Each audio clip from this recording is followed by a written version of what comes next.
Bonjour à tous, bienvenue dans mon cours de thermodynamique.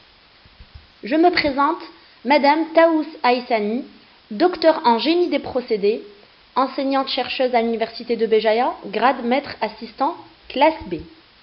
Je mets à votre disposition mon adresse mail pour toute éventuelle question ou complément d'information concernant ce cours. Ce cours est destiné aux étudiants de première année tronc commun sciences et technologies. Le mode d'enseignement se fait en mode hybride avec un coefficient de 3 et 6 crédits et une durée d'enseignement de 3 heures par semaine entre le cours et le TD. Pour ce qui est de l'évaluation de ce cours, nous avons un examen de fin de semestre qui compte pour 60% de la note finale du module et 40% restantes sont consacrés au contrôle continu, dont 30% pour les interrogations. Généralement, nous avons 2 interrogations à réaliser en présentiel et 10% pour la participation et la préparation des TD. Tout d'abord, c'est quoi la thermodynamique? Le mot thermodynamique est composé de 2 termes. Le premier désigne la chaleur. Thermo, donc, qui désigne la chaleur.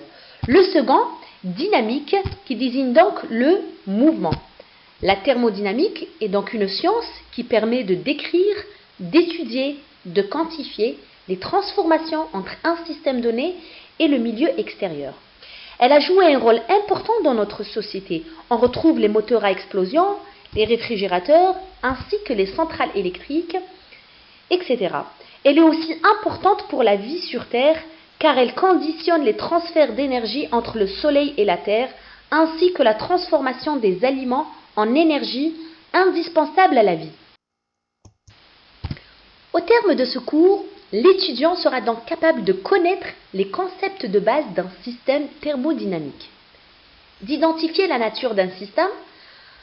Est-ce que c'est un système ouvert, fermé, isolé, homogène, non homogène, etc. Connaître le principe de conservation des énergies, c'est-à-dire le premier principe de la thermodynamique. Identifier les échanges d'énergie entre un système thermodynamique et le milieu extérieur. Et enfin, être capable de construire une représentation graphique des évolutions d'un système. Le contenu de ce cours n'est qu'une partie du programme de première année. Il est composé uniquement de 2 chapitres. Le premier chapitre est consacré aux généralités sur la thermodynamique. Pour ce qui est du deuxième chapitre, on va voir ce qu'est le premier principe de la thermodynamique. Afin de mieux suivre ce cours, il est recommandé à l'apprenant de connaître les notions de grandeur physique et les unités de mesure, quelques outils mathématiques tels que les dérivées différentielles des fonctions de plusieurs variables, ainsi que les changements d'état physique de la matière.